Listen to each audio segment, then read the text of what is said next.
999 999। এর মানে কি আমরা সবাই তো জানি, এটা বাংলাদেশের ন্যাশনাল ইমার্জেন্সি সার্ভিস। কেউ যদি কোনো বিপদে পড়েন, ইমার্জেন্সি যদি তার হেল্প প্রয়োজন হয়, তাহলে এই নাম্বারে ফোন করে তিনি সাহায্য চাইতে পারেন। বাংলাদেশের ক্রিকেটটা এই 999-এর ইমার্জেন্সির মধ্যে পড়ে আছে বেশ অনেক দিন।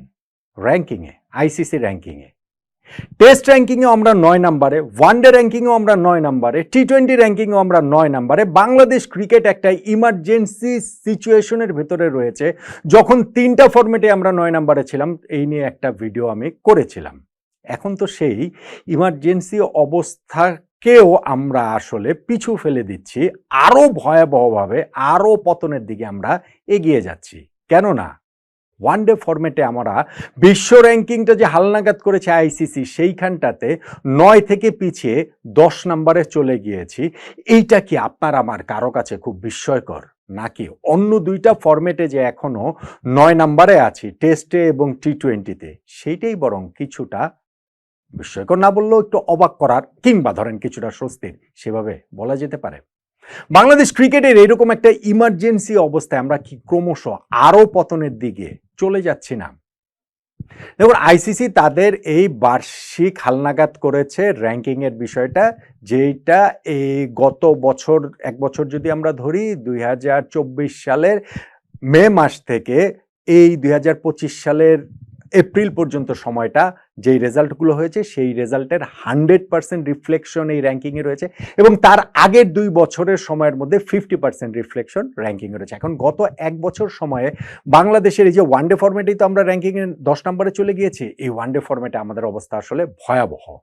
আমরা এখন র্যাঙ্কিংয়ে 10 নম্বরে চলে গেছি, আমাদের রেটিং পয়েন্ট হচ্ছে গিয়ে 76, সেইখানটাতে 9 নম্বরে থাকা ওয়েস্ট ইন্ডিজের রেটিং পয়েন্ট 83, 8 নম্বরে রয়েছে যে ইংল্যান্ড, তাদের রেটিং পয়েন্ট 84, এবং 91 রেটিং পয়েন্ট নিয়ে আফগানিস্তান আছে 7 নম্বরে। আফগানিস্তানকে আমরা আমাদের প্রতিদ্বন্দ্বী ভাবতে ভালোবাসি, কিন্তু সেই আফগানিস্তান আমাদের চেয়ে কত এগিয়ে গেছে দেখুন, এবং সেটা হবে না কেন? ওয়ানডে ফরম্যাটে গত এক বছরের পারফরমেন্সটাকে তো বলছিলাম 100% কাউন্ট করা হয়, সেইখানটাতে বাংলাদেশ 8টা ওয়ানডে ম্যাচ খেলেছে, কমপ্লিট ওয়ানডে ম্যাচ, এবং তার মধ্যে 7টা ম্যাচে আমরা হেরেছি। আমরা আফগানিস্তানের কাছে 2-1 ব্যবধানে সিরিজ হেরেছি, আমরা ওয়েস্ট ইন্ডিজের কাছে 3-0 ব্যবধানে সিরিজ হেরেছি, আমরা চ্যাম্পিয়ন্স ট্রফিতে ভারত নিউজিল্যান্ডের কাছে ম্যাচ হেরেছি, পাকিস্তানের সঙ্গে ম্যাচটা বৃষ্টির কারণে ভেসে গিয়েছে। ফলে যে 8টা ম্যাচ আমরা খেলেছি, সেই 8টা ম্যাচের মধ্যে 7টা ম্যাচ আমরা যে হেরেছি, একটা মাত্র ম্যাচ জিতেছি। আমাদের এইখানটাতে জয়ের পার্সেন্টেজ হচ্ছে গিয়ে 12.5। তার আগের 2 বছরের 50% রিফ্লেকশন এই র্যাঙ্কিং রয়েছে। আগের 2 বছরে যদি আমি ওয়ানডের কথাটাই ধরি, সেইখানটার অবস্থা আমরা কিরকম দেখব? 2023 সালের মে মাস থেকে 2024 এপ্রিল পর্যন্ত, ওই এক বছর সময়ের মধ্যে ওয়ানডেতে বাংলাদেশ যে 27টা কমপ্লিট ম্যাচ খেলেছি আমরা, তার মধ্যে 10টা ম্যাচ জিতেছি, 17টা ম্যাচ হেরেছি। তারপরেও তো আমাদের জয়ের পার্সেন্টেজ ছিল 37%। তার আগের এক বছরে 2022 সালের 1 মে থেকে 2023 সালের ওই 30 এপ্রিল পর্যন্ত সময়ের মধ্যে আমরা যে 14টা কমপ্লিট ওয়ানডে ম্যাচ খেলেছি, তার মধ্যে 9টা ম্যাচ আমরা জিতেছিলাম, মাত্র 5টা ম্যাচ হেরেছিলাম। অর্থাৎ তখন আমাদের উইনিং পার্সেন্টেজ ছিল 64%। তার মানে গত 3 বছরে আমাদের গ্রাজুয়ালি কিরকম খারাপ অবস্থাটা হয়েছে দেখেন, যে আমাদের ওয়ানডে ক্রিকেটে জয়ের পার্সেন্টেজ 64% ছিল, সেইখান থেকে কমে 37% হয়েছে, সেইখান থেকে কমে গত এক বছর হয়েছে 12.5%। সো সেটার রিফ্লেকশন র্যাঙ্কিংয়ে থাকবে না? আমরা র্যাঙ্কিংয়ে 10 নম্বরে নেমে যাব না? আমাদের অ্যালার্মিং যে জায়গাটা, আমি বললাম যে বাংলাদেশ আফগানিস্তানের সঙ্গে আমরা প্রতিদ্বন্দ্বিতা করি, তাদের আমরা প্রতিদ্বন্দ্বী ভাবতে ভালোবাসি, তারা 7 নম্বরে উঠে গেছে, এবং সেইটাও আমাদের চেয়ে 15 রেটিং পয়েন্ট বেশি নিয়ে। আপনি শ্রীলঙ্কার কথাটাই ধরেন না কেন, যেই শ্রীলঙ্কা চ্যাম্পিয়ন্স ট্রফিতে খেলতে পারেনি, বিশ্বকাপের টপ 8টা দলের মধ্যে 2023 বিশ্বকাপে সেখানটাতে থাকেনি, আমরা তাদেরকে হারিয়ে চ্যাম্পিয়ন্স ট্রফির টিকিট পেয়েছি। সেই শ্রীলঙ্কা ধারাবাহিক উন্নতি করে অন্যান্য সিরিজগুলোর ম্যাচ জিতে তারা র্যাঙ্কিংয়ের কিন্তু 4 নম্বরে উঠেছে ওয়ানডে র্যাঙ্কিংয়ের। আমরা সেখানে 10 নম্বরে। চ্যাম্পিয়ন্স ট্রফি খেলে আমাদের আসলে, আপনি যদি র্যাঙ্কিংয়ের হিসাব করেন, সেই জায়গাটাতে কোনো লাভ তো আসলে হয়নি। এখন ওয়ানডেতে আমাদের যে খারাপ অবস্থা, আমি গত 3 বছরের আমাদের উইনিং পার্সেন্টেজটা বললাম যে 64%, 37%, 12%, এরকম অবস্থা থাকলে তো ওয়ানডেতে র্যাঙ্কিংয়ে 9 থেকে 10-এ নেমে গেছে, তাতে অবাক হওয়ার কিছু নেই। বরং অন্য দুইটা ফরম্যাটে যে 9 আছে সেটা কি অবাক হওয়ার রয়েছে? ধরেন টেস্ট ফরম্যাটে আমরা 9 নম্বরে রয়েছে, 10 নম্বরে আছে আয়ারল্যান্ড, 11 নম্বরে আছে আফগানিস্তান, 12 নম্বরে আছে জিম্বাবুয়ে। এখন সেই জিম্বাবুয়ের সঙ্গে তো মাত্রই আমরা ঘরের মাটিতে টেস্ট সিরিজে জিততে পর্যন্ত পারিনি। আমরা ঘরের মাটিতে সর্বশেষ 6টা টেস্ট ম্যাচে হেরে গিয়েছিলাম, তারপরে গিয়ে জিম্বাবুয়ের সঙ্গে সিরিজের লাস্ট ম্যাচটা আমরা জিতেছি। ফলে এই আফগানিস্তান, আয়ারল্যান্ড, জিম্বাবুয়ে তারা আসলে টেস্ট খুব রেগুলার খেলে না বলেই হয়তো আমরা 9 নম্বরে আছি, তা না হলে ওই জায়গাটা তো আমরা হয়তো পিছিয়ে পড়তাম।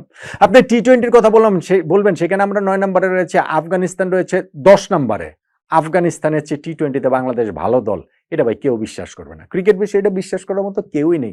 আমাদের রেটিং সেই জায়গাটাতে হচ্ছে গিয়ে 225, আফগানিস্তানের 223, মাত্র 2 রেটিংয়ে তারা আসলে পিছিয়ে রয়েছে। এবং গত টি-20 ওয়ার্ল্ড কাপ বলুন কিংবা ধরেন হচ্ছে গিয়ে অন্যান্য টি-20-তে বাংলাদেশের চেয়ে আফগানিস্তান অনেক ভালো দল।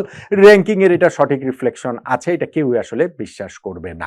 তার মানে চিন্তা করে দেখেন যে বাংলাদেশের যে 3টা ফরম্যাটে আমরা খেলছি, তার মধ্যে আমরা বলি যে আমাদের স্ট্রংগেস্ট ফরম্যাট হচ্ছে গিয়ে ওয়ানডে, সেইখানটাতে আমাদের কি ক্রমশ পতন হচ্ছে। বাকি 2টা ফরম্যাটেও আমাদের অবস্থা ততই বছর। আমরা ঘরের মাটিতে ভালো দল, টেস্টে আমরা ভালো দল ঘরের মাটিতে, সেইটাও কিরকম ভাবে মিথ্যে হয়ে যাচ্ছে। তাহলে এই 3টা ফরম্যাটের মধ্যে আমাদের যে 999-এর ইমার্জেন্সি পেরিয়ে ওয়ানডে র্যাঙ্কিং এ যে 10 নম্বরে আমরা স্লিপ করে গেছি, সেটা তেমন বিস্ময়কর না, বরং টেস্ট আর টি-20-তে যে আমরা 9 নম্বরে রয়েছি সেটাই বরং কিছুটা অবাক করা, এবং সেটাকে আপনি স্বস্তিরও বলতে পারেন। বাংলাদেশ ক্রিকেটে কিন্তু অনেক বড় অ্যালার্ম বেল বেজে চলেছে অনেক দিন ধরেই, এবং র্যাঙ্কিংয়েও সেইটা 999-এর ইমার্জেন্সিও যখন সেটা পেরিয়ে যায়, খুব দ্রুত যদি আমরা এই জায়গাটাতে হেল্পলাইন না নিয়ে আসতে পারি, আমাদের ক্রিকেট বোর্ড থেকে শুরু করে ক্রিকেটাররা, আমাদের মিডিয়া, আমাদের দর্শক, প্রত্যেকের জায়গা থেকে যদি নিজেদের রোলটা প্লে করতে না পারি, তাহলে কিন্তু বাংলাদেশের অবস্থাটা খুবই খারাপ হয়ে যাবে, ভীষণ খারাপ, সামনে আরো হয়ে যেতে পারবে। মনে রাখতে হবে যে ভাই, ক্রিকেট ওয়ার্ল্ডে আসলে সিরিয়াসলি খেলেই 10-12টা দেশ, সেইখানে যদি আমরা র্যাঙ্কিংয়ে 9-10 নম্বরে পড়ে থাকি, তাহলে বাংলাদেশ ক্রিকেটের অবস্থাটা বুঝতেই পারছেন নিশ্চয়ই। প্রত্যেকের জায়গা থেকে এখনই যদি সচেতন না হই, আমরা ইমার্জেন্সি ন্যাশনাল সার্ভিসের মতো ইমার্জেন্সি প্রত্যেকে যদি আমরা অ্যাক্ট না করি, তাহলে বাংলাদেশ ক্রিকেটের জন্য এইটা অনেক বড় বিপদ সংকেত। সেই মাত্রাটা কি আমরা সবাই বুঝতে পারছি বলুন তো?